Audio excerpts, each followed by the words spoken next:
The child's first year is the year that the child is really open to all possibilities. Their mind is open to millions of connections. It's interesting to note that there are billions of dendrites that the child receives when they're born. A dendrite is a connection in the brain that the synapse goes through, and it gives the electrical impulse. You're born with billions of those, but as you grow, they're kind of siphoned off. They call it pruning. So the less you use, the more you lose. So those first years of life are so important to lay a foundation of the kind of learner that child is going to be, and ultimately the kind of adult. So those first years are crucial. Are they going to be able to be independent? Will they be dependent on an adult? Will they feel good about themselves? Can they quiet themselves? Can they meet their own needs? Those are the things that are so important that are really done in those first years of life. Information from objects travel through the hands and fingers to the brain.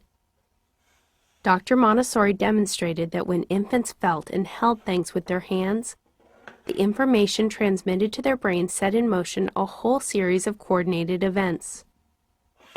This learning process is deeply satisfying to infants. Remember that each object in the prepared environment is a potential learning tool, not just a toy or a diversion. Objects offered need to correlate with infant-sensitive periods. Supporting repeated, sustained explorations of these objects enables infants to build concentration. Notice that the object permanence box, matched with 9.5-month-old Bailey, captivates her and builds her ability to concentrate, as well as her eye-hand coordination. Activities should encourage repetition, allow for some struggle, and build an appropriate skill. Many of these activities can be homemade. When infants show little interest in an activity, the task is generally either too challenging or too easy.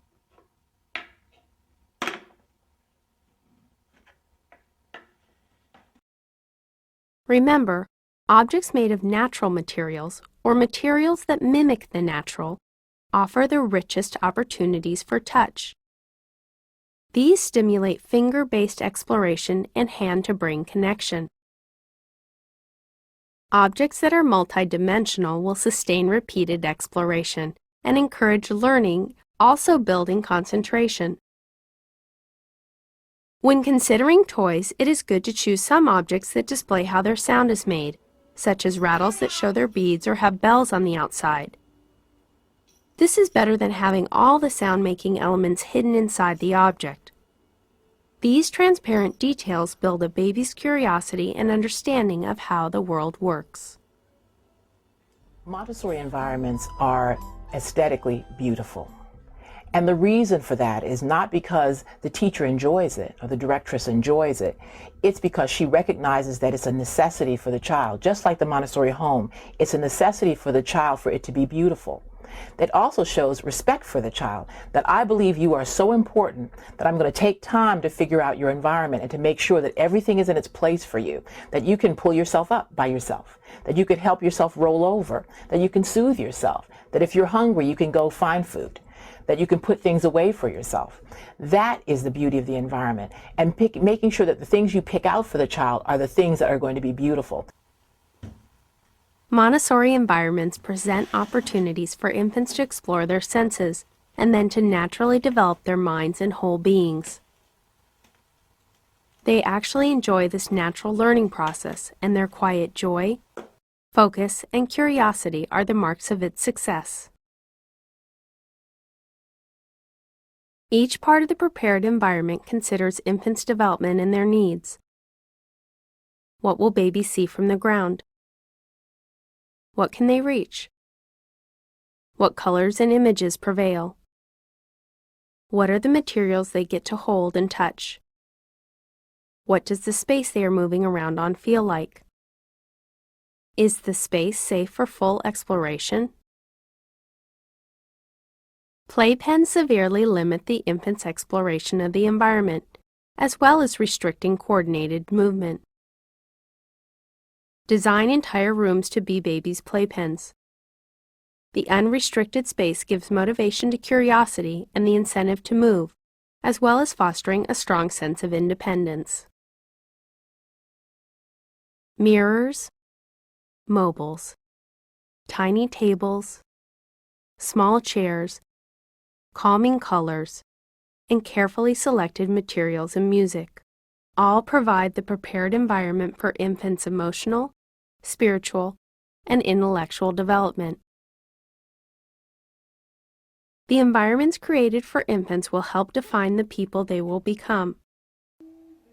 Spaces that provide order, beauty, simplicity, and dignity begin instilling these values as infants gather information in their absorbent minds.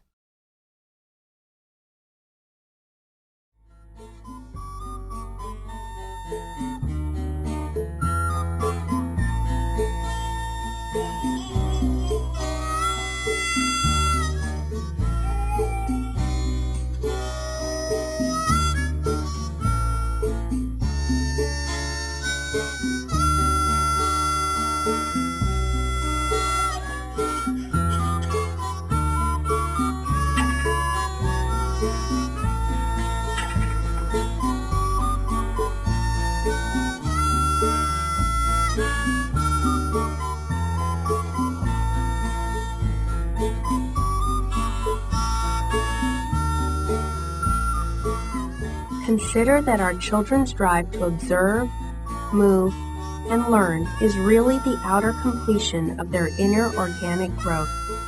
Every single child that we raise is the potential for a peaceful new earth.